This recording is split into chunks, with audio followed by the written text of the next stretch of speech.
Bem, pessoal, boa tarde a todos. Dia 20 de junho de 2022, nós estamos então dando início ao nosso 18º webinário do INCTBio. Hoje a gente tem o prazer de receber como palestrante o professor Márcio Vidotti, da Universidade Federal do Paraná, a quem eu já agradeço, muitíssimo, pela disponibilidade. E para fazer a apresentação do professor Márcio Vidotti, temos aqui, o professor Luiz Henrique, da Universidade Federal de Londrina. Luiz, muito obrigado pela disponibilidade de fazer a apresentação do Márcio. Assim que terminar, então, a apresentação do professor Luiz Henrique, a gente pode, então, passar a palavra para o Márcio para iniciar a palestra. Márcio, boa palestra a todos. Para mim é um prazer aí apresentar o Márcio, já que a gente se conhece de longa data.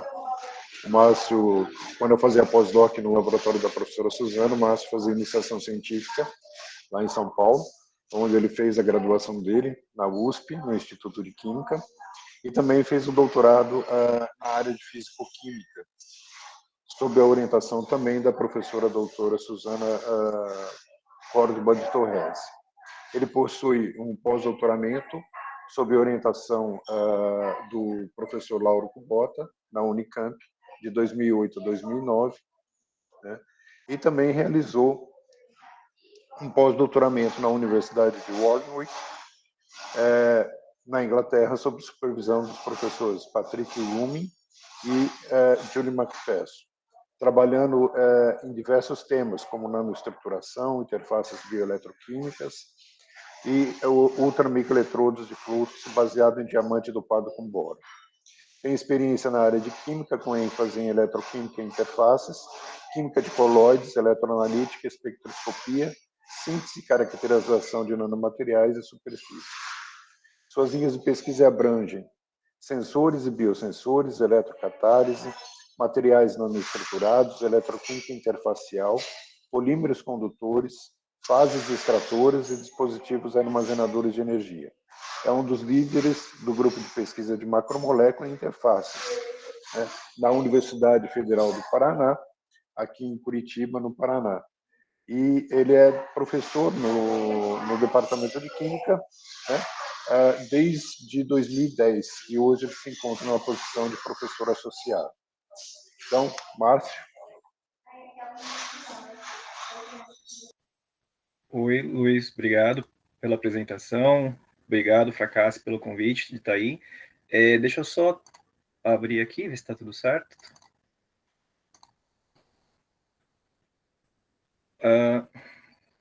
Deu boa, Luiz? Está vendo a minha tela? Todo mundo vendo? Sim, Márcio. Então, tá legal.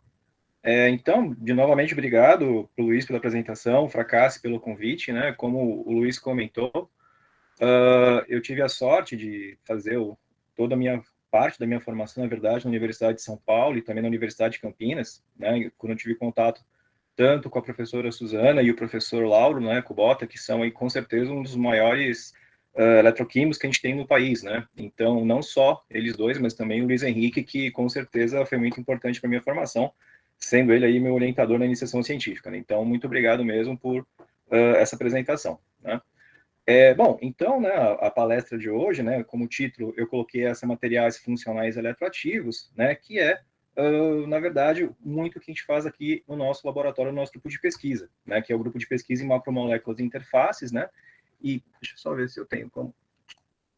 E também, para mim, também, esse ano está sendo bastante importante, que faz 10 anos, que esse grupo foi criado, então é um marco importante para mim, como professor aqui durante já 10, 11 anos, então é bem interessante estar fazendo essa palestra, essa divulgação no grupo depois desses 10 anos de trabalho, Bom, em relação à palestra em si, e tudo que eu aprendi, não só na USP, mas também na Unicamp e também lá na Universidade de Warwick, foi a questão de trabalhar com eletroquímica, Então, seria a questão de ter um substrato, nesse caso o eletrodo, antigamente era só alguns eletrodos de platina, mas hoje em dia a gente consegue trabalhar com outros substratos, como, por exemplo, os eletrodos impressos, fibras de carbono, ou mesmo malha de aço, tentando aprimorar um pouco as aplicações que a gente pode trabalhar com eletroquímica, Depois teria uma primeira modificação, né, essa espécie modificadora, que é a ideia de tentar obter uma característica a mais em relação a esses eletrodos, né? Então, o grupo ele tem trabalho com muitos diferentes tipos de materiais, como, por exemplo, esse material que é bastante interessante, que é uma síntese de grafite, né? Nem é tanto grafeno, mas é um pouco mais de grafite por via ultrassônica, que é uma alternativa bastante interessante, né? Também com alguns complexos de metais, né? Como, por exemplo, aqui alguns hexacianoferratos, né? Também a gente tem trabalhado bastante. E o que eu acho que hoje seria aí o primeiro trabalho nosso, que é bastante reconhecido, é a questão de tentar fazer algumas estruturas diferentes utilizando polímeros condutores. E nesse caso aqui são os nanotubos de polímeros condutores, nesse caso o polypyrrole, né? Que aí o nosso grupo desenvolveu nos últimos anos e tem sido aí bastante interessante para algumas técnicas. E também, né, uma coisa que nós começamos aí faz pouco tempo, uns 2, 3 anos talvez, seria uma outra modificação sobre essa estrutura aqui que eu chamo de modificação 2, né, ou questão de você decorar alguma coisa, né, fazer decorar os nanotubos de carbono, os nanotubos de polypyrrole, né, por exemplo, com outras espécies, né. Eu pretendo falar hoje um pouco mais especificamente do trabalho que foi realizado no INCTBio, né, que é a construção de biosensores, tá? Mas é importante falar que todos esses trabalhos aqui, ou seja, o eletrodo em si, embora seja esse desenho tão simples, né, a gente passa aqui no grupo por todas as caracterizações possíveis, né, não só eletroquímica, né, mas também estrutural, através de espectroscopias, e também interfacial, né, impedância, que é uma técnica que o grupo está trabalhando bastante agora, além das microscopias, e também em ângulo de contato, que é para algumas outras aplicações que eu não vou comentar hoje, né. Então, como primeiro ponto que eu queria discutir com vocês em relação aos materiais multifuncionais, os materiais funcionais, né, seria do que eu quero tratar um pouco com vocês hoje, né, que seria um breve resumo, né. Então, a ideia é conversar aqui um pouco com vocês em relação às utilizações desses eletrodos modificados com armazenamento de energia, eletrocatálise, adsorção e sensores e biosensores, né? E no caso, né, eu vou usar como material base, que é talvez o material que esteja mais bem preparado pelo grupo, né, que seriam os nanotubos de PEDOT, que é o polímero condutor que estou mostrando na estrutura aqui, e também do polypyrrole, que está aqui também, né? O que é interessante em relação a esses materiais é que eles não são novos, né? Eles têm a descoberta deles aí 30 anos, 40 anos, mas a gente está sempre tentando trabalhar uma forma de encontrar uma morfologia diferente para tentar intensificar, né? Ou mesmo alterar algumas propriedades desse material que tem umas características muito importantes aqui que eu vou comentar com vocês, tá? Bom, em relação à questão de supercapacitores, os nossos armazenadores de energia, né? Só vou dar uma breve discussão aqui, né? Tem-se o capacitor clássico, né? Que ele armazena energia na forma de um capacitor de placas paralelas, né? Você tem uma placa carregada positivamente, outra negativamente, né? E você obtém a corrente elétrica a partir da descarga, né? Dessa dupla camada que está aqui, né? Temos também esses aqui que são também eletrodos de dupla camada, mas não clássicos, porque eles mudam toda a morfologia desse eletrodo, tentando encontrar uma área superficial muito maior, né, justamente para intensificar, né, todas o consumo de energia, né, eu digo, a geração de energia através de uma área muito maior em relação a essa área planar, por exemplo, né? Então, aqui que entra com muita força as questões dos nanomateriais, né? E, por fim, que é o pseudocapacitor, que é justamente o nosso foco de estudo, né? É justamente quando você tem tanto a questão de uma área superficial muito grande, intensificando toda a questão das correntes capacitivas, né, em relação à dupla camada elétrica, mas também um pouco da própria corrente faradaica, que é proveniente de reações eletroquímicas, né? Fazendo com que você tenha, sim, uma corrente capacitiva muito grande por causa de uma dupla camada e de uma área superficial muito grande, mas também uma questão relacionada a um pouco da corrente faradaica para que você tenha um extra, né, em relação a essa energia que pode ser armazenada e depois consumida para algum fim, né? É importante comentar aqui a diferença entre um capacitor e uma bateria, né? Ambos são armazenadores de energia, com a diferença que o capacitor, né, ele tem essa corrente faradaica aqui muito pequenininha, né, se compara, por exemplo, com uma bateria, essa corrente faradaica, ela é muito superior, né, sendo muito superior, a corrente capacitiva acaba sendo negligenciada, né, mas aí você tem fins diferentes, né, o capacitor você quer que essa corrente seja entregue de uma maneira muito rápida, né, que não dependa tanto dos processos de difusão encontrados nos materiais com a corrente faradaica, né? E quando você tem uma bateria, a questão de tempo já não é tão mais limitante. Você pode ter a entrega dessa corrente elétrica a partir de um tempo bem maior, como, por exemplo, as baterias de carro, que podem liberar durante horas aí essa corrente, tá?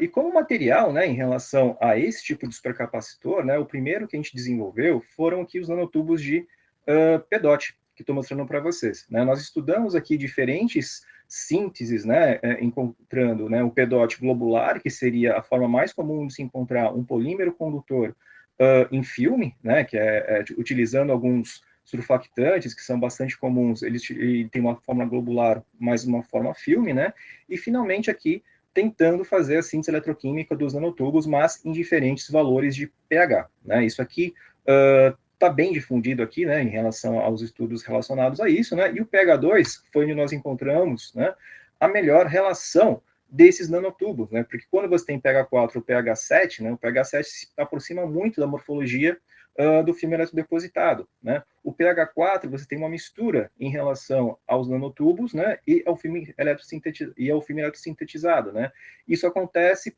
muito por causa do template que a gente usa para fazer esses nanotubos, né? O template ele só é estável em pHs mais baixos, né? Então, com isso, aplicando a síntese eletroquímica, né, que também é bastante rápida, né, que nós fizemos sobre um eletrodo de malha de aço, porque ele tem uma flexibilidade muito grande, né, de uma forma bastante direta, que dura mais ou menos uns 15 minutos, a gente consegue crescer de uma forma muito boa e muito reprodutível, né, todas essas estruturas que a gente está vendo aqui, tanto nas microscopias de varredura, né, quanto aqui no de transmissão, né. Então, né, uma outra vantagem que a gente tem em relação a essa utilização dessa malha de aço para a questão de caracterização, né, é que você pode fazer a microscopia de transmissão justamente nesses espaços aqui em relação à malha de aço, né. Então, com isso, você consegue encontrar aqui esses espaços, digamos assim, e ver com bastante nitidez, na verdade, todas as estruturas que são criadas aí numa eletrossíntese direta, né? Então, essa seria, primeiramente, né, os materiais que eu vou trabalhar em relação ao meu supercapacitor, né? E fazendo essa comparação, né, fazendo primeiramente essa síntese, a caracterização por voltametria cíclica, né, que é a nossa primeira caracterização aqui do grupo, né, seria verificar como o comportamento voltamétrico de cada uma dessas amostras, né? Então, uma coisa que é bastante interessante da síntese eletroquímica é que eu posso limitar aqui a quantidade de carga que a gente tem em relação à síntese. Então, para todos os materiais, a gente consegue ter uma, não digo uma certeza, né, mas uma aproximação bastante boa, que a gente tem a mesma quantidade de PEDOT que está sendo eletrosintetizado em todos os eletrodos, né?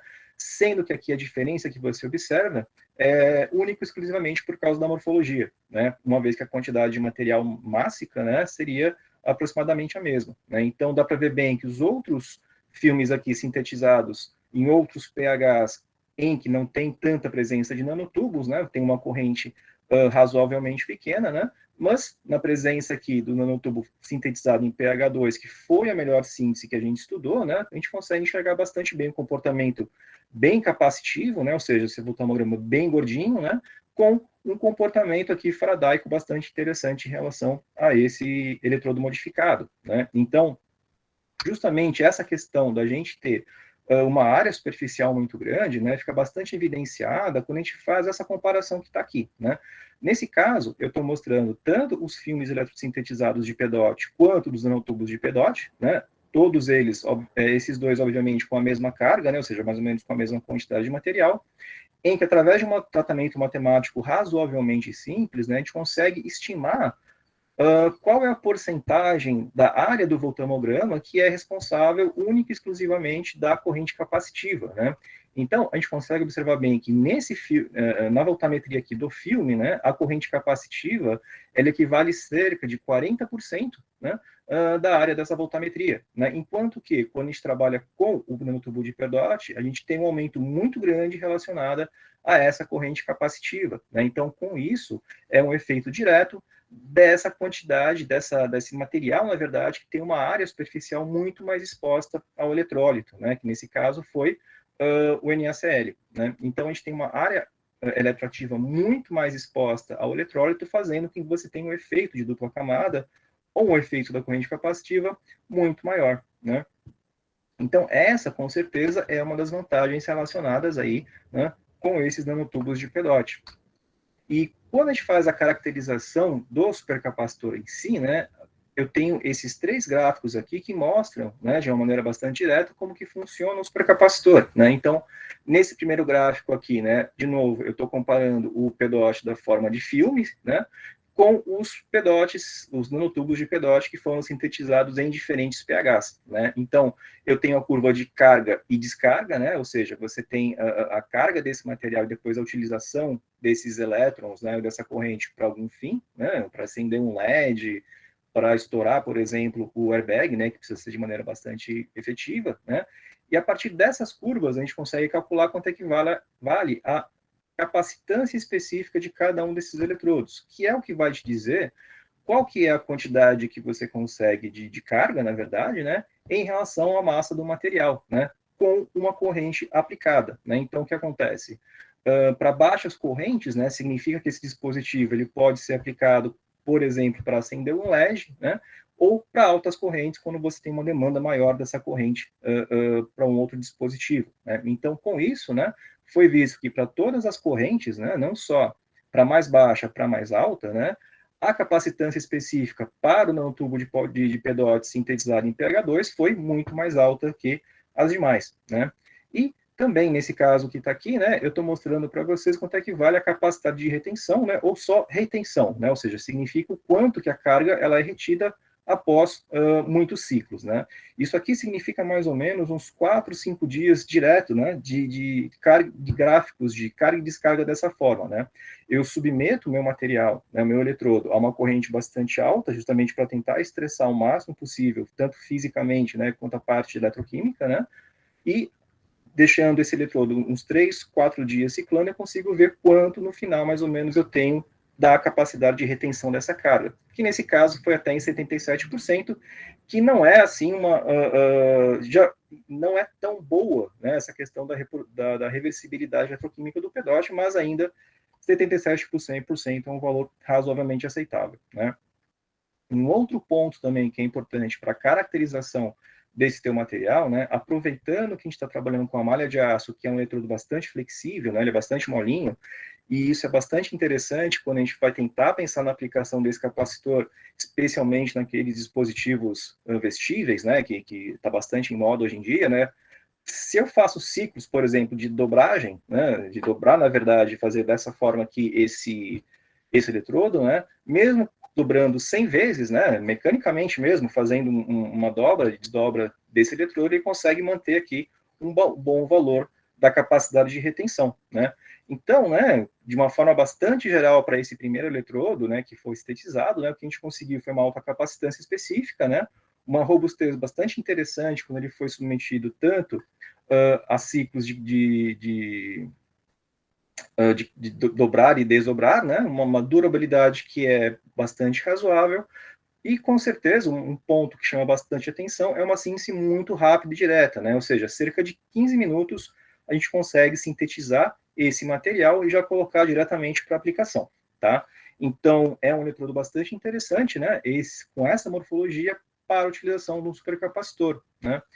Só que, né, pensando também nessa multifuncionalidade da questão do pedote, do polímero condutor, né, poucos meses antes da gente começar esse trabalho, a gente tinha feito um outro trabalho relacionado com a construção de sensores, né, para nitrofenóis. E nós estudamos que esses nitrofenóis, que são agentes muito poluentes, né? Ele pode ser encontrado em diversas situações, né? Ele é cataliticamente reduzido na presença do PEDOT, né? Então, aqui estão algumas imagens, né, que mostram um pouco desse perigo, desses nitrofenóis, dos isômeros, na verdade, né? Ele é bastante empregado como pesticida em lavouras, né, em alguns produtos também, ou seja, é um poluente bastante importante, né? Então, o que a gente tentou pensar, na verdade, é e se a gente utilizasse agora esses nanotubos de PEDOT, né, também para a construção de sensores, né, ou pelo menos para a gente estudar um pouco dessa eletrocatálise utilizando essa nova plataforma. E aqui, né, seria a voltametria desses nanotubos de PEDOT que eu mostrei para vocês, né, fazendo aqui só a questão do 2-nitrofenol, né, para os outros isômeros o comportamento foi bastante similar, né, e a gente consegue enxergar que tem um processo aqui bastante evidente de eletrocatálise para a redução desse nitrofenol, né. Só que, embora a corrente seja bastante alta, né, aqui cerca de miliamperes, né, ele ainda não é tão interessante para a construção de sensores, né, porque a diferença de corrente seria muito ruim, né, seria muito baixa em relação para essa concentração de nitrofenol, né. Então, o que a gente fez foi tentar, não pensando, né, simplesmente na questão do sensor, mas também na questão de uma caracterização um pouco mais cuidadosa, né, nós fizemos a espectroscopia de impedância eletroquímica, né, utilizando esse próprio nitrofenol como sonda eletroquímica, né. Então, eu estou mostrando para vocês aqui os espectros de impedância, né, que foram obtidos para todos os filmes, né, que eu antes mostrei para vocês, não só para o PEDOT filme, né, mas para o PEDOT em nanotubos perfeitos, digamos assim, né, e para os outros pHs que não foram tão interessantes. E aqui são os resultados, né. Uma coisa importante, né, que a gente vem trabalhado em relação à impedância, não é tão simplesmente fazer o fitting, né, desses resultados, né, mas sim tentar entender como esse circuito equivalente, né, ele pode ter um significado físico, né, porque quando você usa o programa de fitting da impedância, você pode fazer diversos tipos de circuitos equivalentes, né? Mas com certeza eles têm que ter algum significado físico, né? Porque senão você vai conseguir diversos valores sem, na verdade, ter um estudo muito apropriado em relação a isso, né?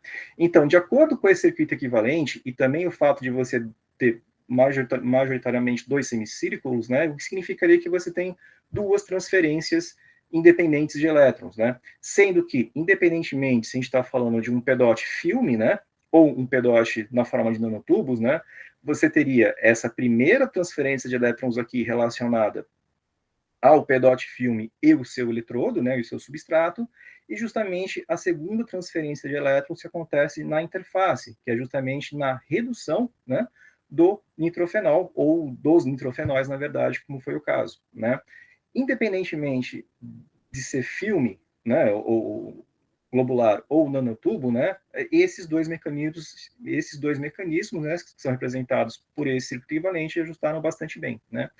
E se eles se ajustaram, né, a gente tem os dados aqui relacionados, né, a isso, né, mas o mais importante, né, que eu gostaria de comentar com vocês, é em relação ao RS e o CDL, né. Por quê? O RCT, né, e o CDL.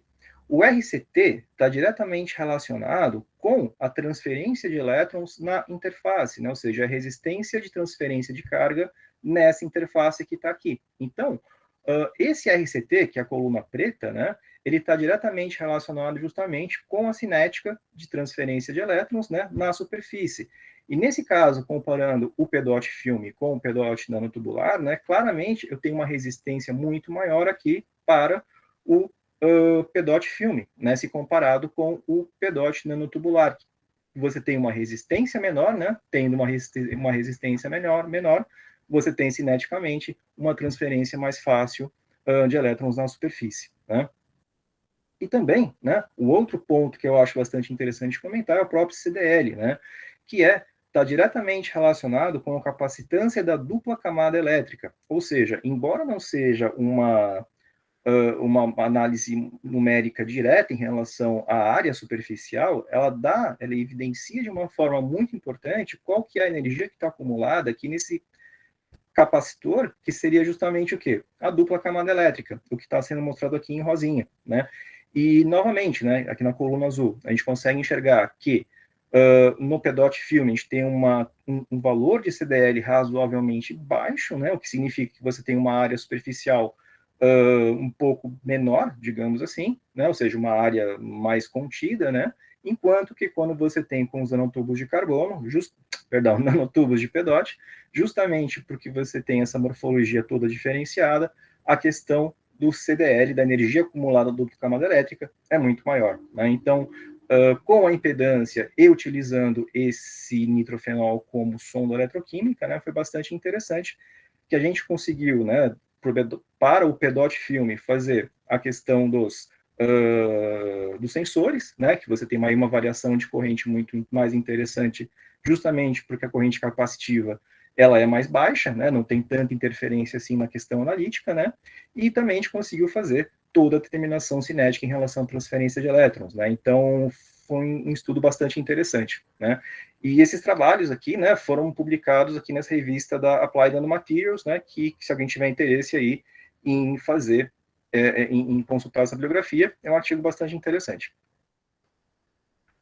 Bom, e aí, né, tentando aproveitar essa questão justamente da multifuncionalidade, né, que já que você tem, né, com esse eletrodo aqui todo nanoestruturado em relação ao PEDOT, né, já que a gente tem uma questão de um supercapacitor bastante interessante e também apresentou uma catálise em relação aos poluentes, né, em determinado momento a gente chegou a uma dúvida, né, a uma situação de o que a gente poderia fazer em relação a essas duas propriedades juntas, né, porque a questão é, né, você pode ter, quais vantagens você conseguiria obter justamente dessas duas propriedades que são aparentemente distintas, né, e foi aí que a gente pensou, por que a gente não coloca, né, justamente os nitrofenóis como um eletrólito, né, durante os ciclos de carga e descarga, né, para ver se tem alguma diferença, né? E de fato deu, né? Então a gente conseguiu enxergar de uma forma bastante interessante que teve uma mudança tanto na voltametria, né? Que por ser justamente um material eletrocatalítico, né? Em relação aos nitrofenóis, a gente conseguiu enxergar tanto a redução do aminofenol e também aqui a própria oxidação desse aminofenol, né? Então é um processo, não diria reversível, né? Mas ele é composto por uma redução e uma oxidação, né?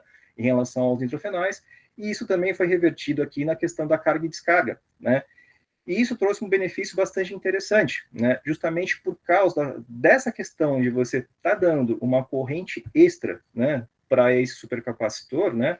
A gente consegue enxergar que a capacidade de retenção ela aumentou muito, na verdade, foi para quase 150%, né, em relação ao aumento em relação a um eletrólito sem esses nitrofenóis, né? Então, de uma forma bastante específica, né, o que acontece é que a gente está conseguindo, então, ao mesmo tempo, né, retirar esse poluente de um determinado ambiente, né, que seria, obviamente, que nesse caso seria só no eletrólito, né, a gente está conseguindo extrair, né, esse poluente de uma determinada matriz aquosa, né, e aproveitando essa oxidação e redução que ele apresenta para aumentar a capacidade de carga em relação ao supercapacitor, né. Então, de uma forma bastante genérica, digamos assim, a gente poderia ter uma espécie de dispositivo de armazenamento, né, que está fazendo esses ciclos de carga e descarga em algum ambiente que tenha algum poluente. Então, você consegue aplicar essas duas funcionalidades, né, para um fim específico. Então, esse trabalho foi bastante interessante, também foi recentemente publicado aqui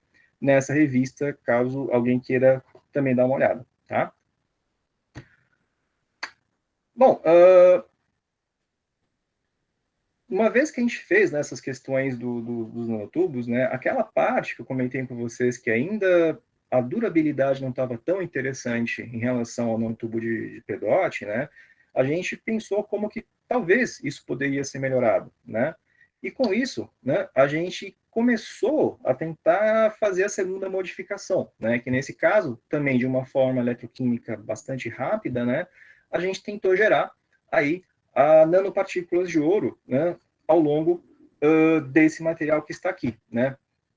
Para um primeiro momento, uma relação de melhora na capacidade supercapacitiva, né, mas depois também ele se tornou bastante importante, né, para a própria modificação desse eletrodo para a construção de biosensores como eu vou falar um pouco mais para frente, né? Então, o ponto, né, aproveitando que o PEDOT ele tem esses átomos de enxofre que tem uma interação muito interessante com nanopartículas de ouro, né, foi feita toda uma sequência de modificações, né, pelas famosas SAMs, né, que é bastante conhecido também em literatura, né, para também fazer a modificação desse mesmo eletrodo, né, para uma questão do biosensor, tá?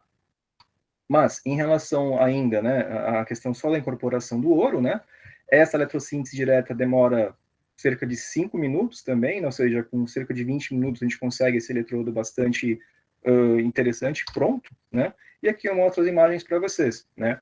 Infelizmente, né, por MEV, a gente não conseguiu observar, né, que aqui na universidade a gente não tem um MEV de alta resolução, né, então a gente teve que tirar do eletrodo, né, a partir de banho de ultrassom e etanol, né, e analisamos também pelo transmissão, para tentar enxergar esse tipo de imagem aqui, que seriam os nanotubos sozinhos, né?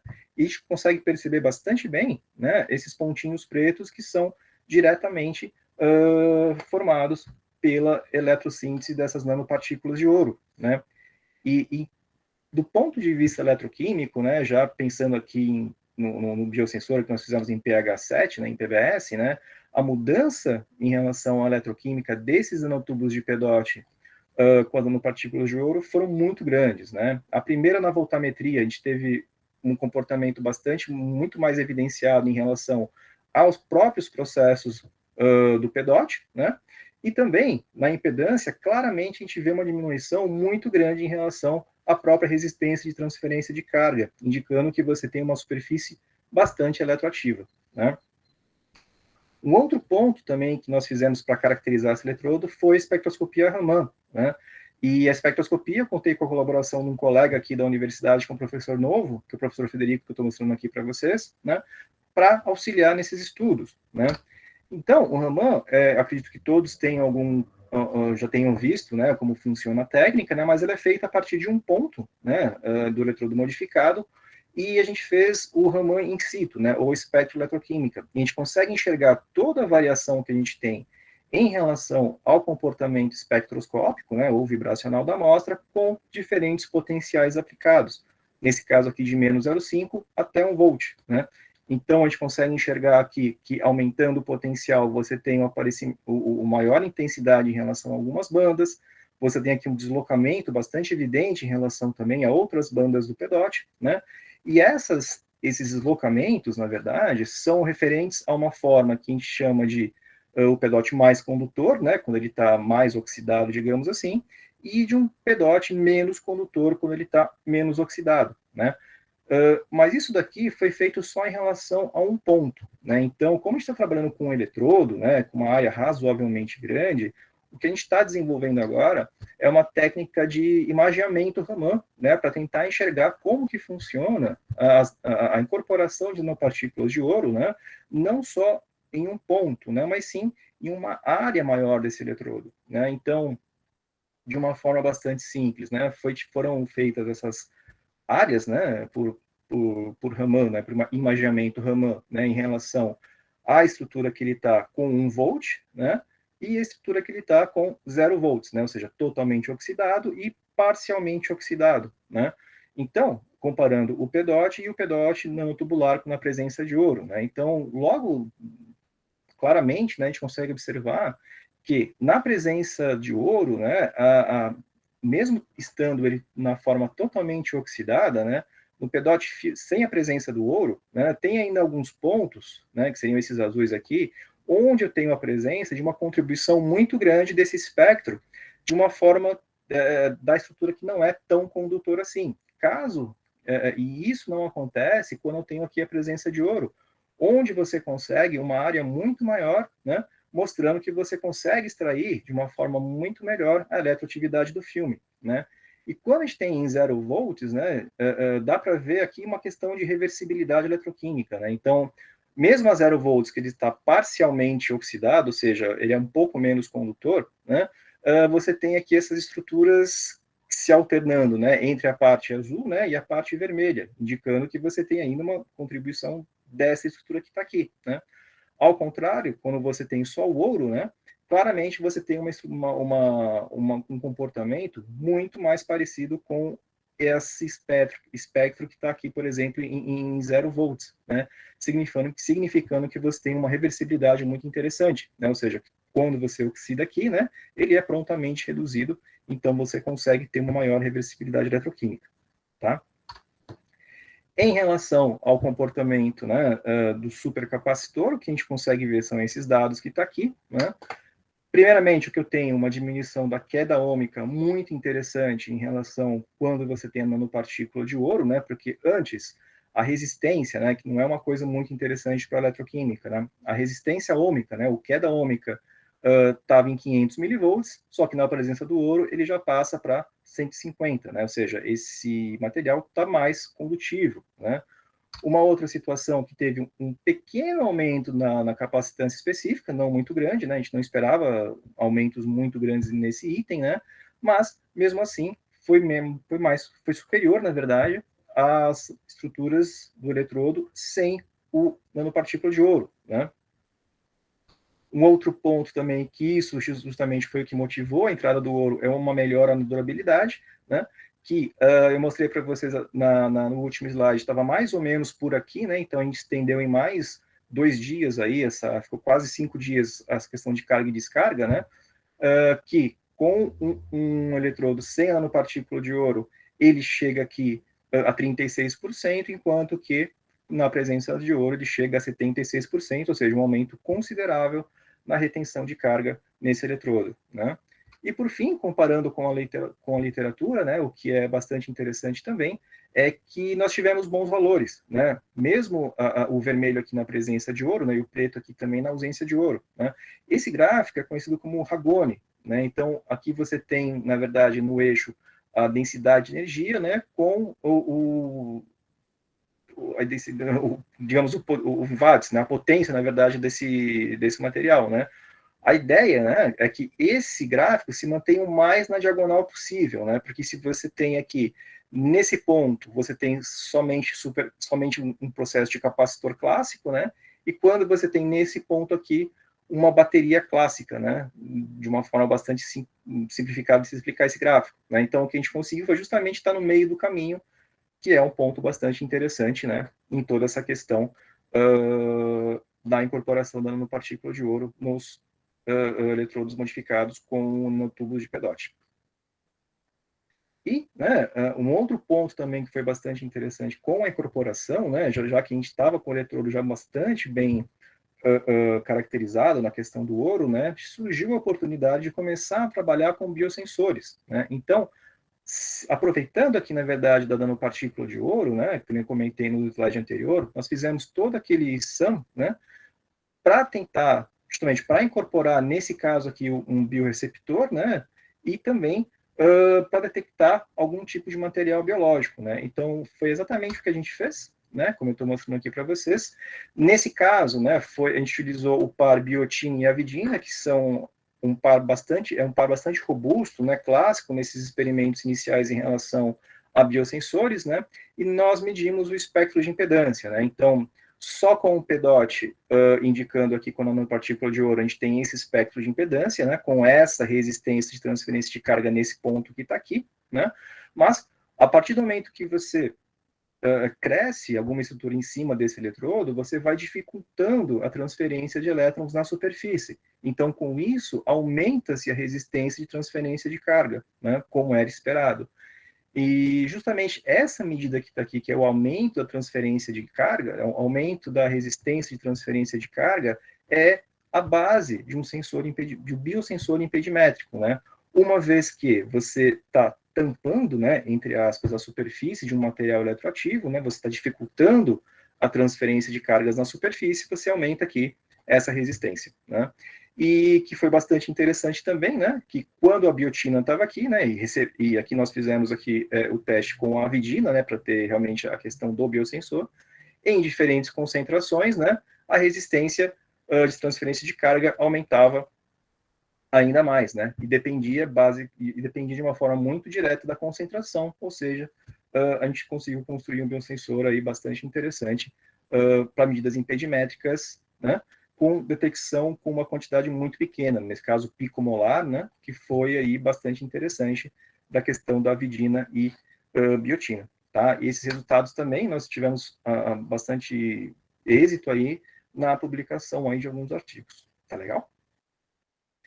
Bom, dando, né, esse gancho em relação aos biosensores, né, já entrando um pouco na questão do INCT, né, que eu também faço parte aí desse grupo, né, surgiu aí essa oportunidade em relação de construir biosensores para detecção, né, para o Covid-19, que foi aí, com certeza, um problema que afetou todos nós aí, está afetando, né, e com certeza foram necessários aí muitos esforços de todo mundo para passar por essa fase tão difícil, né? E, né, foi o que nós fizemos também, né, dentro do INCT, fazer a questão da construção desses biosensores, né, especificamente para a questão do Covid, né? Então, nós fizemos o mesmo estudo em relação aos nanotubos, né, mas nesse caso, né, como a gente estava pensando talvez um material um pouco mais robusto em relação, principalmente na questão de durabilidade, né, a gente trocou, né, ao invés de PEDOT para polipirrol, tá, que é um outro polímero condutor, né, que tem algumas características diferentes em relação ao PEDOT, né, então ele se mostrou também muito mais interessante para a questão do COVID que o próprio PEDOT, né? Isso a gente também testou e o polipirrol se comportou de uma maneira mais interessante, né? Então, da mesma forma, nós fizemos toda a caracterização inicial em relação a esse filme, né? A esse eletrodo de nanotubos de polipirrol. Como vocês podem ver, os nanotubos são bastante visíveis daqui, né? Fizemos também a eletrodeposição das nanopartículas de ouro, né? Também houve a deposição, como vocês podem enxergar aqui, né? Talvez de uma forma não tão efetiva, né, se comparada com o PEDOT, mas com certeza a gente consegue enxergar bastante bem na superfície essas nanopartículas de ouro, né, e o comportamento foi bastante parecido, né, em relação ao PEDOT, né, com uma mudança bastante visual aqui na voltametria, nas correntes, né, em relação ao material na presença de nanopartícula de ouro, e o mesmo comportamento em relação à impedância, né, que a gente teve uma diminuição bastante grande desse RCT, né, então a nanopartícula de ouro, que está na superfície, facilita bastante essa transferência de elétrons da superfície, né, então também nós trabalhamos bastante em relação aqui a todo o mecanismo de síntese em relação a esse polipirrol, né, e também na questão dos pré-capacitor, como mostra esse artigo que está aqui, tá? Mas de uma forma bastante simples, né, só para comentar que também foi feito um estudo em relação aos capacitores com isso, né, a gente conseguiu aqui uma boa reprodutibilidade, uma boa resposta em relação ao eletrodo dobrado, né, que é bastante bom, né, uma capacidade de retenção boa também aqui, né, mesmo ele estando de uma forma dobrada, né, e durou bastante bem aqui, durante um mês, pelo menos, que ele foi medido, ele conseguiu uma boa resposta, né, e nós, finalmente, conseguimos aqui fazer um teste um pouco mais, entre aspas, real, né, para utilizar esses capacitores em série, né, nós testamos em série, em paralelo, e assim vai, né, para justamente acender aqui esse LED, mimetizando aí um dispositivo supercapacitor, né, como também acabou mostrando nesse artigo que está aqui, tá? Em relação ao biosensor, né, do COVID, que eu comecei, né, essa discussão, né, juntamente com os colegas aqui da Universidade Federal do Paraná, da parte biológica, né, a gente conseguiu fazer, através desse método que está aqui, que foi desenvolvido pelo professor Luciano, né, a gente conseguiu, na verdade, fazer imobilização dessa proteína N, né, que está lá no vírus do COVID, né, e dessa forma, né, fazendo um comportamento, uma modificação de eletrodos, né, partindo daquela segunda modificação de eletrodos, né, ou seja, em cima do polipirrol nanotubular e com as nanopartículas de ouro, nós fizemos exatamente o mesmo procedimento que eu descrevi para vocês antes, né, apenas modificando a questão do BSA como agente de que vai interromper alguns sítios, né? Nós fizemos também, né, nesse trabalho, não só isso, né, mas toda o acompanhamento do crescimento desse eletrodo através de espectroscopia de infravermelho, né? A gente conseguia identificar bastante bem aqui quando você tinha, né, o aparecimento e depois essa banda relacionada aos carboxilatos, elas desapareciam, né, justamente por essa formação aqui com a proteína, né? Esse grupo que antes estava livre, digamos assim, aparecem as bandas muito distintas, né? ele some depois justamente porque você consegue imobilizar a proteína N, né? A gente consegue identificar algumas bandas aqui dela, né? Que foi uma prova contundente em relação à modificação do eletrodo, né? E esses eletrodos, né, esses biosensores com a proteína N, eles foram testados diretamente do soro, né, análise serológica de pacientes que foram infectados ou não, né, pelo COVID, e todos esses testes que eu vou mostrar para vocês, né, a gente tinha confirmação por PCR se o soro desse paciente estava contaminado ou não, né. Com isso a gente tem os protocolos de ética, né, que a gente conseguiu as amostras de pacientes aqui desses 2 hospitais aqui da região de Curitiba, né, justamente com os professores da biologia, né, e conseguimos aí esse artigo, tá? E o resultado, né, foi bastante interessante, né? Da mesma forma que o biosensor impedimétrico que eu mostrei para vocês com o PEDOT, funciona de uma forma bastante interessante aqui para o COVID, né? Então, foram feitas aqui diluições em relação a diferentes amostras, né, de pacientes que têm infectados, ou seja, a gente consegue enxergar bastante bem aqui o crescimento, né, ou alteração do espectro de impedância, ou a diminuição e aumento do RCT, né, dependendo dessa ligação aqui do anticorpo com a proteína N, né, ou seja, o anticorpo que o paciente possuía, né, justamente pela infecção com COVID, com a proteína N, né, e os pacientes que não foram infectados, né, foram da mesma forma, com as mesmas diluições da amostra, foram feitos os testes em relação à impedância e claramente não teve nenhum tipo de resultado contundente em relação a isso, né. Então, aqui foram feitas análises em quadruplicata, né, de um mesmo paciente, né, em relação ao paciente positivo ou negativo, né, positivado ou negativado, e a gente consegue enxergar bastante bem aqui que, independentemente da diluição, né, sendo aqui bastante, com 40 mil vezes, que é uma diluição bastante grande, a gente consegue identificar bastante bem, né, uma quantidade muito maior aqui em relação a esse anticorpo, né, ou seja, indicando que esse paciente aí teve a infecção, né. E aqui embaixo, né, a gente consegue também identificar bastante bem, né, relacionado aqui com a média, né, em relação aos pacientes negativados, né, e a gente consegue identificar bastante bem, com muita certeza, na verdade, as amostras de diferentes pacientes, né, e aí, claro, né, a variação de RCT vai depender de cada resposta imune, né, de cada pessoa, né, por isso que tem essa variação tão grande, mas a gente consegue identificar bastante bem, né, se o paciente ele estava infectado ou não, né, com o vírus de COVID, tá? Bom, como eu comentei com vocês, né, esse foi um primeiro trabalho e a gente está conseguindo agora desenvolver um pouco mais de trabalho em relação a isso, aos biosensores, né, então ainda com o apoio do INCT, né, agora o que a gente está fazendo agora é trabalhar em eletrodos impressos, né, justamente para tentar pensar naquela análise descentralizada, né, que a pessoa pode levar um potenciostato portátil, né, para diferentes regiões e fazer os testes, né? A gente está desenvolvendo novos eletrodos, né? Na verdade, a gente está desenvolvendo em nanomateriais e biomoléculas, mas um pouco mais simples, né? Nesse caso, a gente está trabalhando agora com a imobilização não da proteína N, né? Mas com o próprio anticorpo, né? Para tentar detectar aqui o antígeno, né? Ou seja, para detectar o vírus diretamente, né? Então, eu não posso ainda falar muito em relação a isso, porque também tem um certo comitê aqui do Fiocruz, né, que está justamente dando essas amostras para a gente, né, da Fiocruz com o professor Nilson, né, que está colaborando muito com o grupo de pesquisa nesses biosensores, né. Aqui eu comparo as variações de resistência, né, dos biosensores impedimétricos com o par-IgG, né, que seria, entre aspas, o anticorpo, né? E com essas moléculas que eles chamam de nanobody, que na verdade nada mais é do que as moléculas com uma massa molecular diferente, né? Então, pensando, e dessa vez, né, o que nós fizemos foi tentar modificar, fazer um eletrodo diretamente pensando nesse tipo de imobilização, né? E foi bastante eficiente, né, aqui os resultados, e a gente consegue identificar tanto não só, né, a questão do COVID, mas também a gente está conseguindo ter uma certa diferenciação entre as variáveis Ômicron e Delta, né? Então, de uma forma geral, né, a gente trabalhou bastante bem com o antígeno imobilizado, né? Passamos agora aqui para o anticorpo imobilizado, né? Que tem muitas diferenças, né?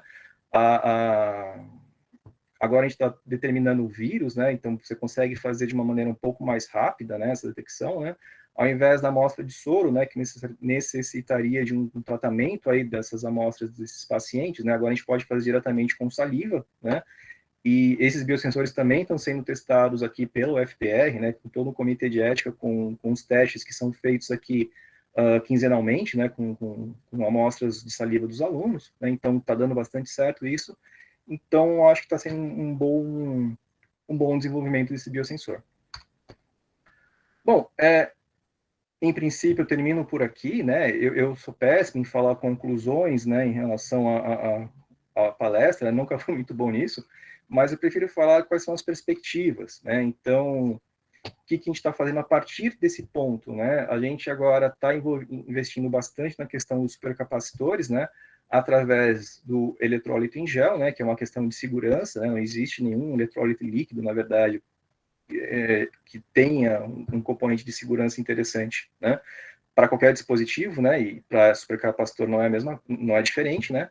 A gente tem tentado criar com impressão 3D diferentes semi-dispositivos, digamos assim, né? E trabalhado bastante já na aplicação direta em relação a esse tipo de dispositivo, né? Outra coisa que a gente tem feito também, né, em relação aos nanotubos de polipirrol, né, é tentar agora uma formação de um outro material funcional, né, agora com a sílica, com nanopartículas de sílica, né, para fazer a questão de extração, né, então para absorção, né, e detecção depois de absorção de algumas amostras. E está dando bastante certo aqui, né, estou mostrando o espectro de UV-Vis que vai diminuindo com o tempo, né, de cafeína, né, então mostrando que você consegue aqui uma boa absorção, não só uma boa absorção, mas também com uma absorção bastante específica, né, variando-se o potencial, né, que você trabalha com esses materiais, você consegue absorver outras espécies em quantidades diferentes, o que é bastante interessante também. Dos biosensores agora, eu acho que essa parte do COVID está quase finalizada, né, que eu vou poder fazer talvez uma apresentação um pouco mais completinha, né, e a ideia nossa agora é trabalhar com outros tipos de amostras, né, para tentar outros sistemas biológicos, né, a gente está entrando em contato já com uma startup aqui da veterinária, daqui do UFPR também, que já está desenvolvendo outros biosensores. E também, né, eu acho que depois de 10 anos eu estou conseguindo fazer umas coisas que eu sempre tive curiosidade na minha vida acadêmica, né. Eu não confesso que eu nunca trabalhei nem com nanotubos, nem com grafeno, né, e nem com grafite muito bem, né. Eu confesso que eu nunca me interessei muito por isso, né. Mas eu sempre tive dúvidas, né, se esses materiais eram tão bons assim, né. Então eu estou fazendo um trabalho bem, digamos, que eu sempre tive vontade de fazer, né, que juntamente com o professor Federico também, que é um quimiometrista aqui, né, a gente está tentando fazer uma síntese otimizada em diferentes nanomateriais, né, na presença de anilina. Então, eu quero ver, na verdade, se a polianilina com grafeno é melhor que polianilina com grafite ou com nanotubo de carbono. Enfim, todo mundo fala que é melhor, né, mas a gente está bem interessado em saber o quanto que é melhor, se é melhor, né, e por que é melhor. Então, a gente está bem interessado nesse tipo de estudo. Bom, eu agradeço muito, de novo, o convite do Fracassi para apresentar esse seminário. Eu espero que tenha sido... Eu tentei falar de uma forma bastante geral, que tenha sido útil para todos, né? Eu agradeço muito aqui ao nosso programa de pós-graduação, né, em Química da UFPR, que é a nota 7 da CAPES, ao CME, aqui da UFPR, que faz todas as análises espectroscópicas, microscópicas, né, é muito bom esse centro, né, acho que todos que trabalham aqui no Paraná, em algum momento utilizaram o CME, que é muito bom, né, sem dúvida nenhuma é o INCT, né, que ajuda, mesmo eu talvez sendo o menos bio, né, do grupo, eu sempre tive muita ajuda do INCT para os meus projetos, né, todas as agências de fomento, né, e com certeza todos os meus alunos, né, então eu sempre acho que a gente trabalha para eles e por eles, né, e é justamente isso que eu tenho feito, né, e agradeço aqui a todos os meus alunos que topam aí as loucuras que às vezes eu apareço aí para trabalhar com eles, tá? Então, é isso, também agradeço a todos pela atenção e fico mais do que satisfeito de responder aí as perguntas, se houverem. Obrigado. Muito Muito bem, Márcio. Muito obrigado aí pela excelente apresentação. Realmente são trabalhos fantásticos que você vem realizando. Acho que a gente tem muito orgulho de ter você também na equipe do INCT-Bio. Vamos abrir, então, para perguntas e respostas, né? Vocês podem levantar a mão aí no Google Meet, ou, se vocês preferirem também, vocês podem colar a pergunta no chat que a gente repassa para o Márcio. Então, fica aberto para a discussão. Quem vai começar a rodada?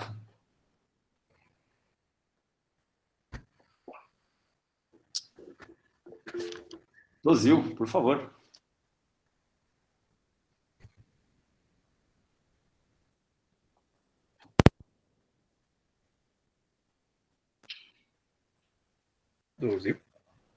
Dozil, não estou te escutando. Problema aqui.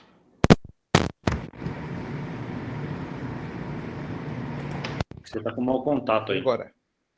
Agora tá. Acho que eu vi. Ah, tá. Estava desconectado aqui.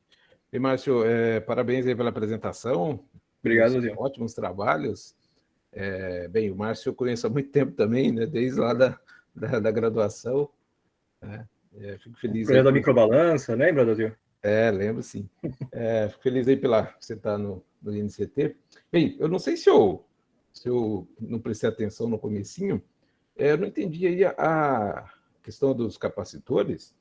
O PEDOT ele é usado como um eletrodo ou como um dielétrico? Qual é a configuração? Você pode falar um pouquinho? Eu acho que eu não peguei. Não, como eletrodo mesmo, Dozil. Então a gente modifica, a gente modifica o eletrodo, né, para tentar encontrar um eletrodo mesmo, né, com uma área superficial muito maior, né.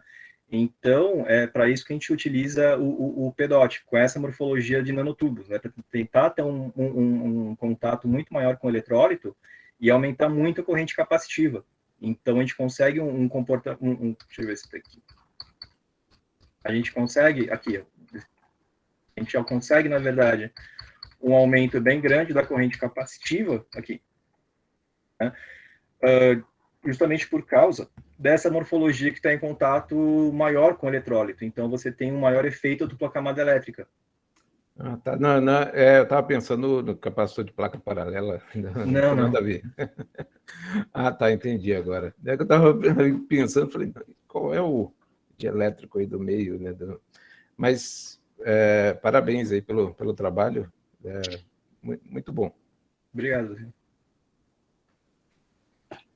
Márcio, aproveitando aí a pergunta do Dozil sobre supercapacitores, né, eu tenho uma dúvida até conceitual, né? Não sei nem se é pertinente, talvez seja muito básica até, né?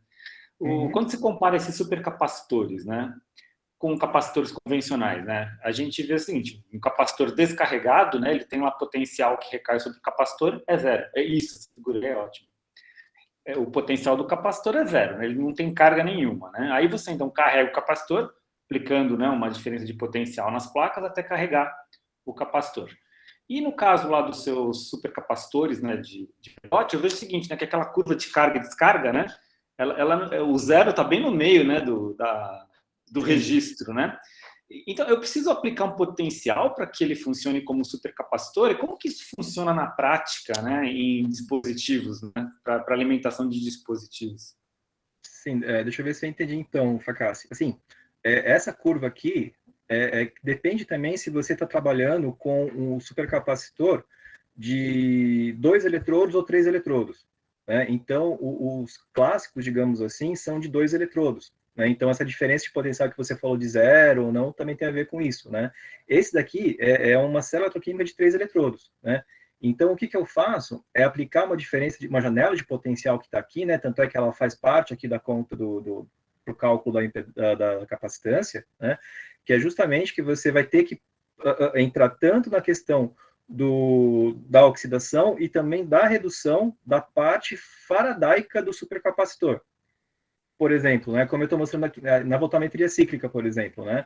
Então, como no pseudocapacitor eu preciso não só da corrente capacitiva, mas também da faradaica, eu tenho que ter uma janela de potencial, né, que faça com que eu também consiga enxergar esses processos que estão aqui, justamente para dar aquela corrente extra e aumentar um pouco o valor da energia. Tudo bem até aí? Uhum. E o que você falou está certo, né? Então, é bem importante falar isso. O capacitor em si, né? O que acontece? Você tem o carregamento, né? Então, nesse caso aqui, o que acontece? Quem está fazendo o carregando, na verdade, descarregando, é o próprio potenciostato, né? Mas, na verdade, o que você tem é importante falar isso, o Fracasso, acho que não é tão fácil, porque muitas vezes as pessoas confundem até, por exemplo, com célula solar, esse tipo de coisa, geração de energia, né? Então, o que acontece? A célula solar, ou mesmo a célula eólica, né? Ela não armazena energia, ela converte energia elétrica, né? Então, o que acontece? Se esse supercapacitor, por exemplo, está ligado com uma célula fotovoltaica, digamos assim, né? Você tem a geração da corrente elétrica. E essa corrente elétrica, ela é armazenada no supercapacitor, né? E ela fica ali armazenada, puxa, que nem você comentou, né? Você tira do equilíbrio, né? Para todo mundo ter essa carga que está carregada. E aí, quando você precisa dessa corrente muito rápida, né? Aí você tem justamente a parte da descarga do supercapacitor, que é você utilizar aquela energia para um LED, para alguma coisa do tipo. Não sei se eu consegui te responder a... Sim, obrigado. Temos uma requisição aqui, o professor Lauro, aniversariante do dia. Parabéns, Lauro, palavra é sua. Parabéns, professor. Boa tarde a todos. Obrigado, Márcio, pela sua contribuição aí para o webinário aí do INCT, né? E pela própria contribuição para o INCT. Então, parabenizo aí também a sua apresentação aí, né? Que trouxe uma contribuição bastante grande para a gente. Eu queria fazer algumas perguntas que talvez, né, tenha assim um pouco de, vamos dizer assim, de dúvidas e até um pouco de provocação, vamos dizer assim. É o seguinte: você mostrou muito bem nessa questão dos capacitores que aumento da área que faz aumentar a capacitância do seu sistema, correto? Correto. E aí, na verdade, a grande questão está, quando você usa vários artifícios, vamos dizer assim, para fazer a eletrossíntese ou a síntese, para aumentar a área superficial, você acaba usando alguns artifícios que naturalmente pode afetar também a capacidade do próprio material, né, em poder acumular cargas ou não, correto? Correto. E aí é o seguinte: como a gente faz para, né, aumentar a capacidade intrínseca do próprio material, ao mesmo tempo aumentar a área superficial, para que ambas as duas, né, vertentes aumente também a capacidade do sistema? O que, na verdade, a gente tem que priorizar? Olha, professor, essa pergunta, acho que eu entendi um pouco a sua questão, né? Porque, eu entendi. A grande questão do pseudocapacitor, né, é a questão, eu acho que é a questão da tal da corrente faradaica ser incorporada, né? Aumentar só a área de um eletrodo, né, ele, com certeza, ele vai aumentar a corrente capacitiva, né, a questão capacitiva por causa da dupla camada elétrica, né? Mas eu acho que talvez o ponto que o professor está comentando é o seguinte: eu também não posso ter um aumento tão grande na quantidade de material a ponto da minha corrente faradaica ser muito maior que a corrente capacitiva. Então, se eu aumento muito a área do material, com certeza, muito a área do eletrodo, com certeza, eu estou aumentando também a quantidade de material. E com isso, eu também vou ter um aumento da corrente faradaica se a gente está pensando no material que é eletroativo. Então, parece até um contrassenso, mas na verdade, quanto mais você aumentar essa área superficial, talvez mais você esteja saindo da questão de ser um capacitor e mais se aproximando para a questão de ser uma bateria. Não sei se eu estou mais ou menos... Exato. E até onde a gente prioriza para ser um capacitor e até onde, né, acaba fugindo para baterias? Isso, professor, depende muito, por exemplo, desse tipo de experimento, né? O quanto de corrente que seu dispositivo vai... Não dispositivo, né? De quanto de corrente que um equipamento vai precisar, né? Se a gente está falando, por exemplo, acender um LED, por exemplo, que é uma corrente bastante baixa, né? Tem a questão do tempo, né? Nesse caso, por exemplo, ó, se você tem uma corrente baixa, digamos assim, você tem no máximo 300 segundos na questão de carga e descarga. Então, ele demoraria, teoricamente, aqui metade, uns 100 segundos para fazer essa descarga.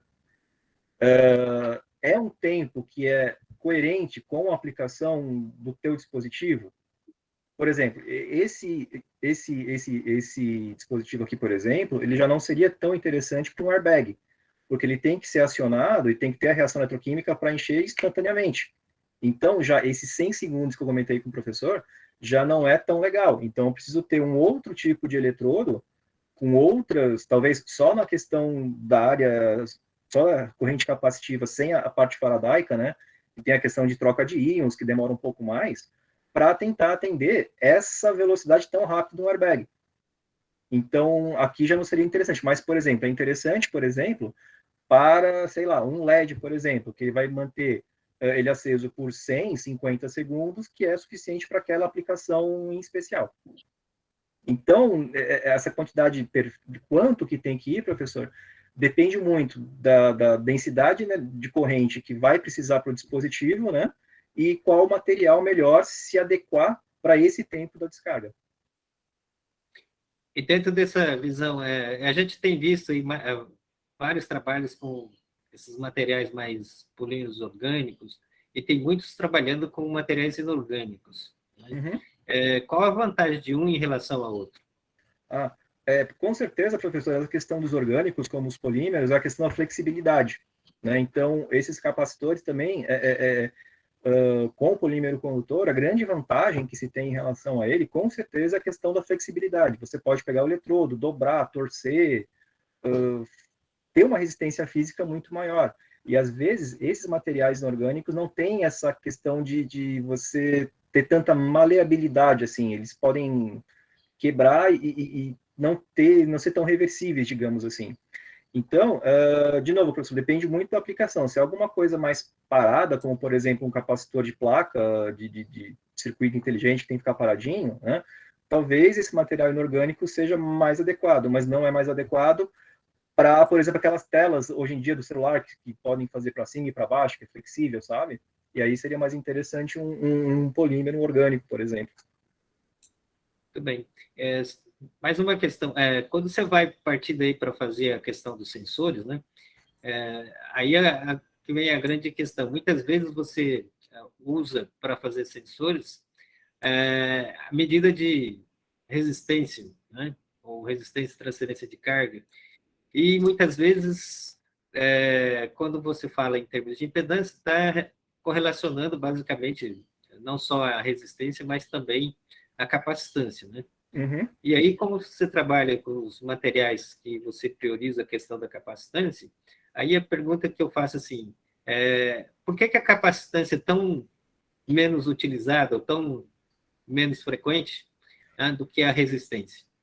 É uma boa pergunta, professor. É uma boa pergunta.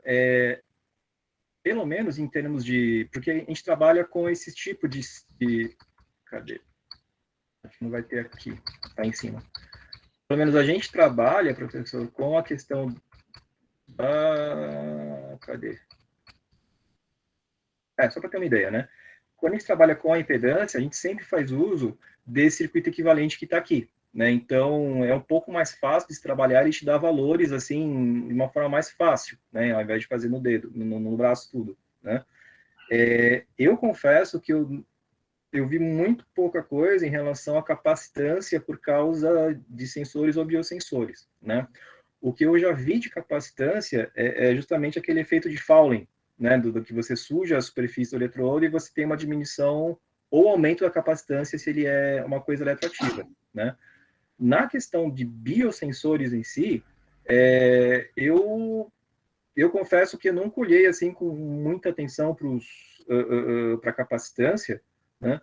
Mas eu acredito que possa ser feito alguma coisa, mas que a capacitância ela depende tanto também, professor, do meio eletrolítico, né? Porque como é uma energia de dupla camada elétrica, eu tenho um pouco de medo de não ser tão reprodutível, né, como, por exemplo, o RCT. a resistência do polímero, teoricamente, ele pode alterar, mas muito pouco, né, a resistência de transferência de carga. Já a capacitância, eu acredito que dependendo do eletrólito, né, e da forma como ele está ali, eu acho que a capacitância pode ter um erro muito maior em relação às medidas. Eu acredito, pelo menos, né, juro que eu nunca estudei muito a fundo isso. Tá.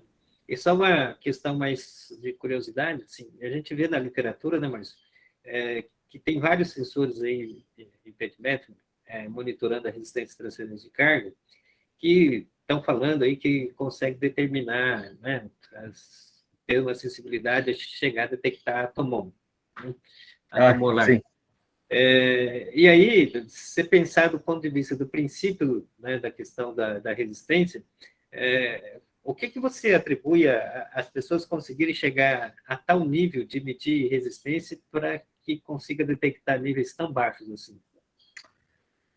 Pois é, professor. Quando a gente chegou aqui no tal do pico molar, eu confesso que eu já torci um pouco o nariz, sabe? Eu confesso que eu acho que enfim, mas foi o resultado do analítico, né? Então, olha, professor, o que eu certeza é assim, que dentre as técnicas eletroquímicas, a impedância é a mais sensível de todas, né? Assim, eu pelo menos, quando eu tenho trabalhado, eu acho muito sensível, né?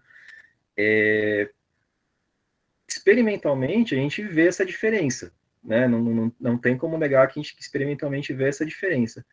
Mas eu não sei até que ponto que chegar tão abaixo, talvez até de pico molar seja confiável. Não sei se pode ser mesmo uma questão de a própria questão do próprio sítio ativo da biomolécula pode ser alterado por uma mudança mecânica, talvez, e você consiga enxergar esse RCT, sabe? Então, tão assim, sensibilidade eu acredito que tenha, mas se é realmente a detecção do antígeno, anticorpo, que seja nessa concentração, eu tenho algumas dúvidas, né, que justamente poderia ser uma questão simplesmente de sujeira no eletrodo mesmo, assim, digamos assim. Qualquer absorção ali já poderia provocar isso. Para mim, na verdade, assim, eu sei que as pessoas, né, publicam, falam que chega, experimentalmente eu sei que é bastante sensível, mas assim, eu fico intrigado do ponto de vista, se você for partir do princípio, né, da técnica de impedância, como é que uma concentração ou alguma sujeira num nível tão baixo desse pode provocar uma variação significativa em resistência e transferência de carga? Exatamente. Essa questão que, para mim, pelo menos, me deixa bastante curioso, intrigado com essa questão. E também tem a questão da própria aplicabilidade, né, professor? Não sei se também cai num nível que é interessante detectar uma molécula não sei, confesso que não sei até que ponto isso é viável, talvez seja, né, mas é tão importante, digamos assim, né, para uma visão um pouco mais geral, né? Exato, mas o que me intriga é por que consegue detectar níveis tão baixos assim? Ou seja, acho que a gente precisa entender um pouquinho melhor, talvez, a questão de como realmente provoca essas alterações da resistência e transferência de carga na interface do material, né? Porque para chegar a ter uma variação significativa da resistência e transferência de carga com níveis tão baixos de concentração é intrigante, pelo menos, né? Não, com certeza. E a própria técnica em si, né, a gente toma muito cuidado com isso, né? Todos que estão trabalhando com impedância, eu tenho feito isso, mesmo nos supercapacitores, que eu estou pedindo sem, cadê? Ai, Jesus. Aqui. Para ter, nesse caso, não uma quadruplicata, né? Mas para ter um nível de confiança em relação ao que você está vendo, né? Não só a resistência, né, mas todos os outros valores a gente tem visto bastante. E, assim, a resistência dentre esse RCT, né? Dentre os valores de impedância, dentro do circuito equivalente que a gente trabalha, realmente é o que menos tem variância, né? Mas se a gente compara, por exemplo, a capacitância que o senhor até comentou, eu não tenho a menor dúvida que essas barras aqui, elas iam se cruzar. Uhum. Não tenho a menor dúvida disso. Sim. Mas, assim, de qualquer maneira, a gente sabe que varia, né? Consegue ter uma variação significativa, mas, para mim, realmente, ainda, eu, pelo menos, me sinto um tanto quanto intrigado, por que varia, né, com níveis tão baixos de concentração. E a gente sabe que varia, né? A gente sabe que é bastante sensível. Agora, o que na verdade, causa, o que realmente tem por trás dessa variação, realmente é intrigante, pelo menos para mim. Com certeza. Mas, parabéns aí pela apresentação, realmente muito bom e muito boa contribuição. Muito obrigado, professor. Eu agradeço. Pessoal, tem mais perguntas?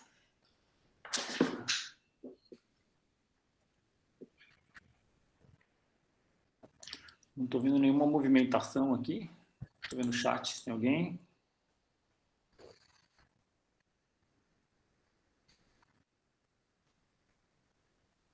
Alguém quer mais fazer perguntas? Márcio, eu tenho mais uma pergunta relacionada aí à sua segunda parte do trabalho, que é a desenvolvimento de sensores aí para COVID. Eu queria aí da sua experiência que você teve, né? Quais foram as principais dificuldades no desenvolvimento desses sensores? E a gente vê assim que no mercado assim a gente tem muitos dispositivos, né? Principalmente esses que vendem em farmácias, né?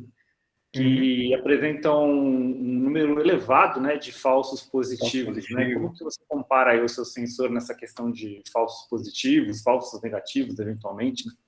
Sim.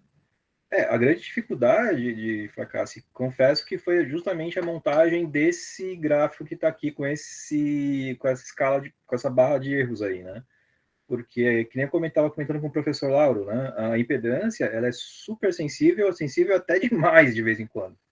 Então, eu acho que para impedância, quem trabalha com impedância em relação a esses biosensores, né, ter esse tipo de desvio, né, e tão bom assim, é muito difícil, né? Então, a grande dificuldade foi tentar montar o eletrodo de uma forma que fosse reprodutível, né? Em determinado momento a gente percebeu que se nós fizéssemos esses experimentos, né, por exemplo, com uma diferença de temperatura do ambiente de 5 graus, né, já dava um valor muito considerável de erro aqui em relação à impedância, né?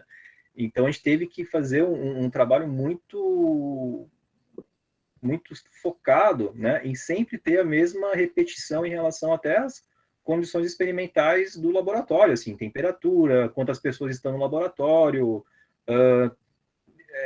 Esse foi o principal problema, diria, Fracasso, que a dificuldade em conseguir valores consistentes, até a gente entender, na verdade, que teria que ter feito. A gente passou meses, na verdade, para entender que a gente teria que fazer todos os experimentos de uma forma tal. E aí, depois que a gente aprendeu isso, o negócio vai, sabe? Então, essa, com certeza, foi a principal dificuldade, tá?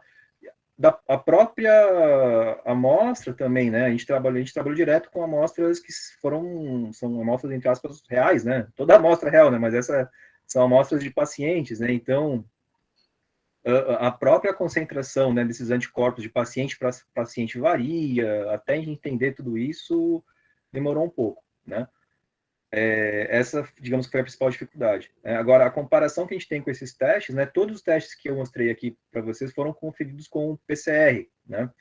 E lá na universidade, né, esses professores que estavam responsáveis por esses estudos, né, comentaram bastante, né, essa questão dos falsos positivos, né?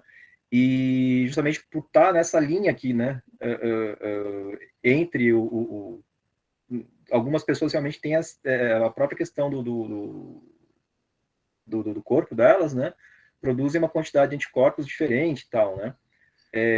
O que eu pelo menos desses colegas que comentei, né, que trabalharam comigo nesse projeto, eles consideraram que esse biosensor aqui, né, que a gente fez, ele apresentou resultados muito mais confiáveis que os testes que eles estavam fazendo lá, de PCR, inclusive, sabe?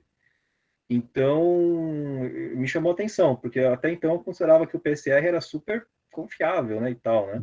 Claro que um eletroquímico falando de PCR, né? Mas eles comentaram que esse método biocêntrico, inclusive eles a gente utilizou muitas vezes para analisar a própria amostra para ter certeza dessas amostras desses alunos, sabe? Utilizamos isso aqui. Então, eu confesso que não esperava que esses PCRs fossem tão suscetíveis também a esses erros, né? Mas, pelo menos, segundo eles, esse teste aqui foi muito mais confiável, né? Então, fiquei feliz, pelo menos, em relação a isso. Bem, obrigado. Tem mais alguma questão, perguntas? Eu que agradeço.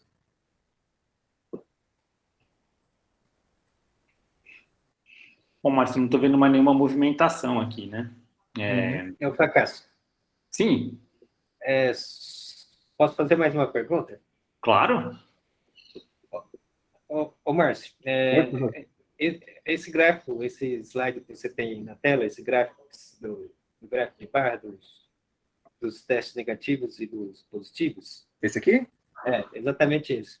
Então, quando você está diluindo, né, você vê que, mesmo em grandes diluições, você consegue detectar, não é isso?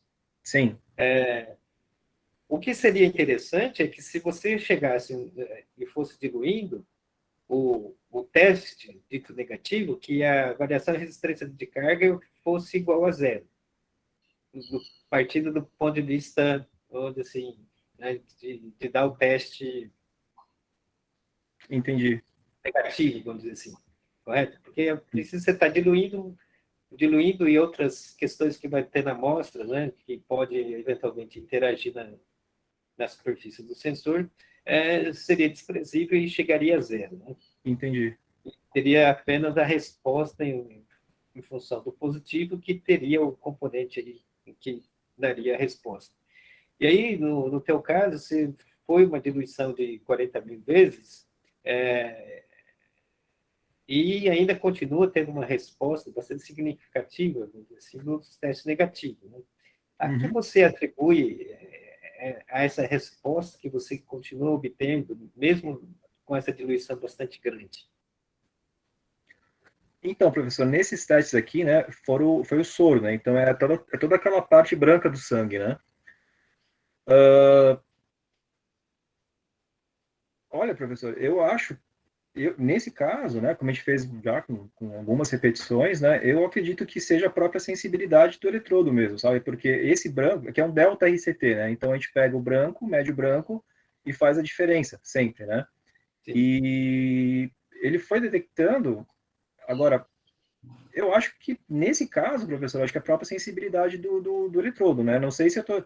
Como eu não sei a concentração, eu não consigo falar para o senhor se, por exemplo, é femtomolar, alguma coisa do tipo, né? Bastante baixa. Mas nesse caso, eu acredito que seja o biosensor, já que todo o resto da parte branca, né? Ela estaria contida nessa partinha vermelha e também foi descontada do branco, né? Certo.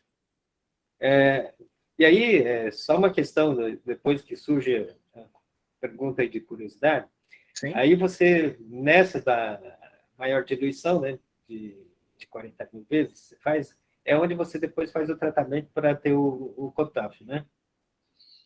Não, Certo? é o de 10 mil, professor. É o de 10 mil. É o de 10 Tá. mil. Tá, que seja de 10 mil.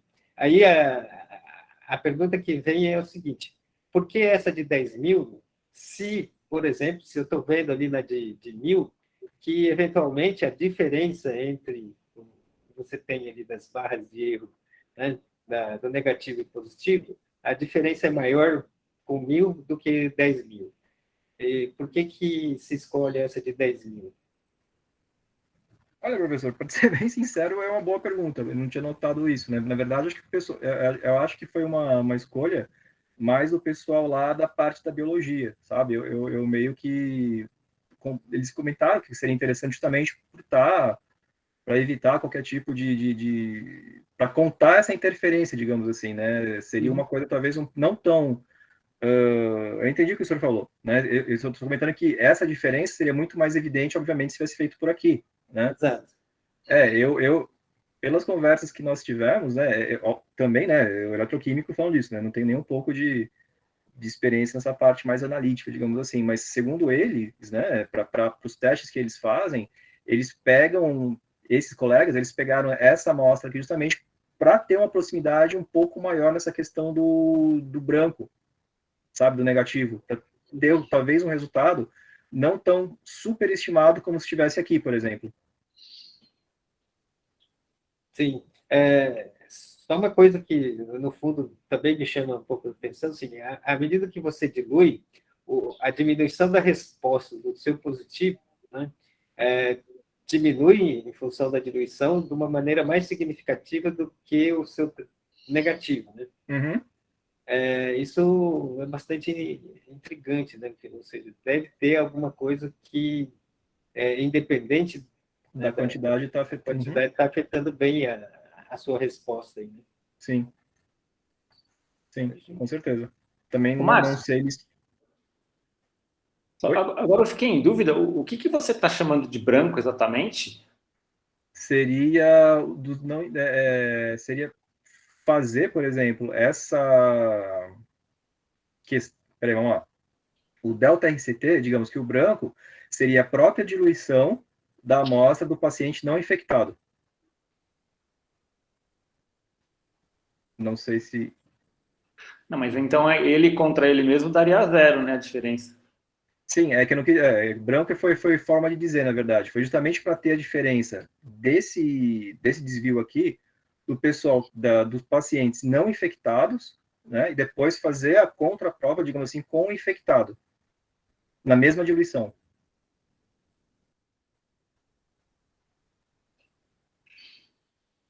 Talvez o branco aí eu tenha falado errado mesmo.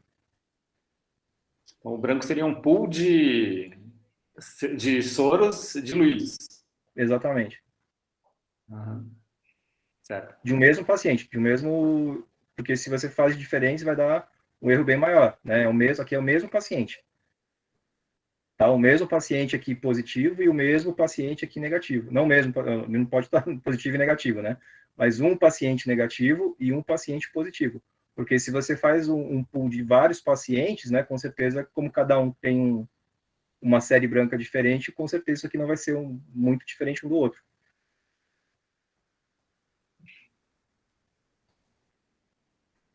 Não, então, é isso que eu fiquei na dúvida agora, né? Porque se você olhar os espectros de impedância, o branco ali, né? Pega o não infectado, os círculos pretos, né? Sim, esse delta RCT, por exemplo, se você fecha aqui o círculo e fecha aqui o círculo, é justamente os valores que estão aqui. Sim, então, o branco dá um valor, que está ali marcado no espectro, né? Dá um valor. Uhum. Aí a diluição, 4.000, 40.000, 20.000, 10.000, 4.000, aí dá outra, né? Sim, Aí você está vendo essa diferença e está colocando no gráfico ali. isso. Então o branco não é a diluição, né? Não, o branco é só o PBS, que foi usado para diluir as amostras. Ah, então, isso que eu estava perguntando. O branco é só o Claro. eletrólito, o tampão Entendi, fosfato. sim. Foi só o PBS que foi usado para diluir, entendi, sim. Certo. Então, isso que eu queria entender, né? Porque talvez essa diferença aí de variação na resistência de transferência de carga, será que não pode ser algum tipo de adsorção inespecífica que acontece na superfície? Porque tem, mesmo na diluição de 40.000, você continua tendo, por exemplo, bastante albumina, né? E que talvez possa bloquear um pouco a superfície, que aumenta a contribuição de resistência de carga, né? Agora Pois é, a gente não tenho pensou nisso certeza, vou também. investigar isso. A gente pensou nisso também, fracasso, mas a gente viu que... mas também alteraria aqui a quantidade também, né? Não, mas aí no caso do positivo, aí tem um efeito que sobrepõe que é maior, que é justamente a interação com o anticorpo, né? Que no caso do negativo não teria, então seria só o Exato. efeito de... Entendi, Interessante, sim. né? Legal, mas obrigado, foi bem bacana. Ficaram os resultados aí do projeto aí do Covid, eu não tinha visto ainda. Legal, obrigado. Pessoal, tem mais alguma observação aí, pergunta?